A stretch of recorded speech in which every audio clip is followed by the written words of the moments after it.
Let me tell you a quick story. Years ago, I watched one of my closest friends make what seemed like a flex at the time. He rolled into our hangouts in a brand new luxury SUV, leather seats, big screen, the works. Everyone thought he was crushing it, but behind the scenes, his car payment was almost $800 a month. Now, if you add in insurance, gas, and maintenance, well, suddenly he was dropping over $1,000 every single month just to keep that thing on the road. Fast forward 2 years later, and he wasn't bragging about the car anymore. He was stressed, he was missing vacations, he was skipping investments, and he was constantly living paycheck to paycheck. That car, which was supposed to make him look successful, had turned him into what I call car poor. And here's the crazy part: his story isn't really very rare. It's happening to millions of Americans right now. The average new car payment today, you may be surprised to learn, it's $745 a month. Now, that's nearly one fifth of the average American's income. And the car market is designed to make sure that people stay trapped. So in this video, I'm going to expose the forces devouring your budget, the lies that dealerships use to keep you broke, and the strategies you need to escape the $750 trap. Don't click away, because if you own a car right now, or you're thinking about buying one, well, this is one video that can literally save you thousands of dollars. So we've all heard of the term house poor. That's when you bought a home so expensive that the mortgage consumes most of your income, leaving little left for anything else. Now, on paper, yes, you own an asset, but in reality, well, you're shackled by it. Now, being car poor works exactly the same way, except it's often even worse. You stretch your budget to finance a car that eats up a massive portion of your paycheck. Now, once the monthly payment goes out, well, guess what? You still have to cover insurance, gas, maintenance, and of course, surprise repairs. Suddenly, your car is consuming 20 to 30% of your take home pay. And the trap gets deeper when you're upside down in your loan. Now, that means you owe more than your car is worth. You can't sell it to escape because the sale won't even cover the loan balance. And right now, nearly 1 in 4 trade ins come with negative equity of $10,000 or more. Now, think about that. People are digging holes so deep that even selling the car won't get them out of it. And here's the brutal truth: houses can at least appreciate in value, cars don't. That shiny new ride you just financed for 7 years is depreciating every single day. You're paying interest on an asset that's losing value the second you drive it off the lot. So let's zoom out and look at the big picture for a minute. As of mid 2025, outstanding auto loan debt in America has ballooned to $1.6 trillion. That's trillion with a capital T. The average new car payment is $745 a month. The average used car payment is $521 a month. The average salary in the US is $62,088 a year, which translates to about $4,300 a month after taxes. So do the math. You'll see just how crazy this is. A used car payment eats up about 12 to 16% of monthly income when you add in the insurance and the gas. A new car payment jumps to around 23% of take home pay. Now, financial planners recommend keeping transportation costs at under 10% of your gross income. Now, that means the average American is spending more than double what they should. And here's what makes it even more dangerous: buying a house requires tight regulation. Banks analyze every aspect of your financial life, and they make sure your housing payment won't exceed 28 to 36% of your income. But car loans? Well, that's the Wild West. You walk into a dealership with a driver's license and a pay stub, and you can walk out with a $70,000 truck and an $800 a month payment, no questions asked. And if the monthly payment feels too high, well, the dealer doesn't say no, they just extend the loan to 6, 7, or even 8 years. Now, here's the cliffhanger.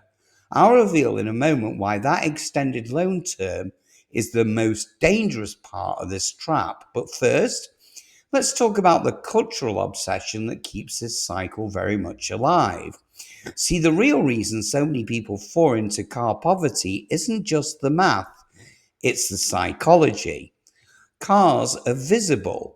Your mortgage payment, well, that's invisible to the world, but your car, well, it's the ultimate status symbol. You pull up in a 15-year-old Civic, people may assume you're broke, even if you're secretly worth $1 million. But if you roll in with a BMW, suddenly you're successful, even if you're drowning in debt. Now, this cultural obsession is weaponized by marketing. Car commercials don't show you sitting in traffic or worrying about your monthly bills. They show freedom, they show adventure, and they show prestige. See, they want you to tie your identity to the car that you drive. And by the way, it works. People buy cars they can't afford to impress people that they don't even care about. And social media fuels this even more. Influencers flexing cars on Instagram create the illusion that everyone is driving luxury rides. But what you don't see is the repossessions, the sky-high insurance bills, or the 84-month loans behind those photos. Now let's get back to those extended loans, because this right here is where the trap tightens. So when you buy a house, you usually take a 30-year loan, but the house gains value over time. See, with cars, dealerships are now offering 72, 84, even 96-month loans. Now that's 6 to 8 years of payments on a depreciating asset. Now think about that.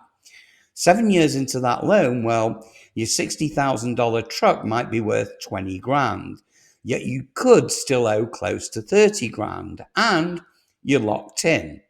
Dealers love this because they make the payment look affordable, even though you'll pay thousands more in interest over the life of the loan. Now, this isn't just poor planning, it's financial entrapment, and it's happening on a massive scale. So the big question is, how do you break out of this? Well, the first step is to follow the 24-10 rule. Put down 20%, keep the loan at 4 years, and make sure your total car costs stay under 10% of your gross income.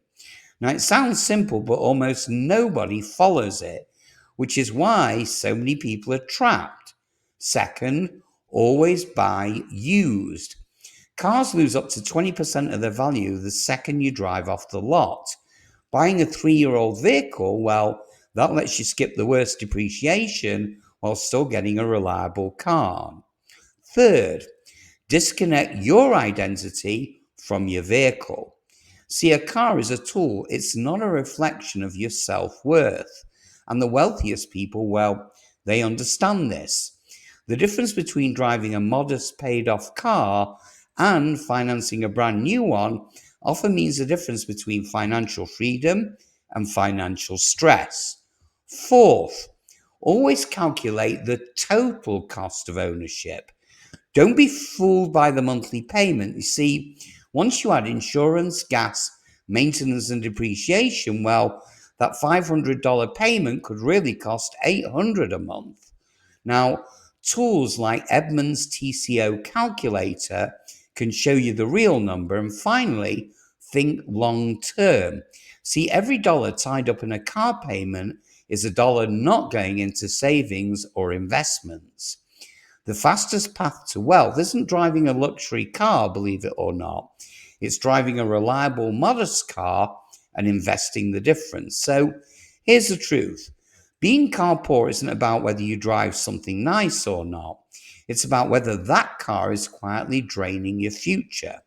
A $750 payment may not feel like much at the moment, but believe me, over years, it represents tens of thousands of dollars that could have been building your wealth instead of draining it. Now, remember that story I told you at the beginning? My friend who financed the luxury SUV? Well, after years of struggling, he finally sold it at a loss, and switched into a used Toyota. And he told me just recently it was the best financial decision that he ever made. For the first time in years, he felt like he finally had control over his money again. So don't let yourself get trapped the same way. Follow the affordability rules, buy smart, and most importantly, remind yourself that your car is not your identity. It's just transportation. The life you want tomorrow is far more important than the car that you drive today. So if this opened your eyes, check out my other videos on how the car market is bankrupting Americans. It goes even deeper into the industry chaos. And smash that like button, hit subscribe so that you never miss another financial breakdown. And do me a favor, share this video with someone you know who's about to make a car mistake that they'll regret for years. In the meantime, have a great day, my friends, and I'll see you guys on the next one.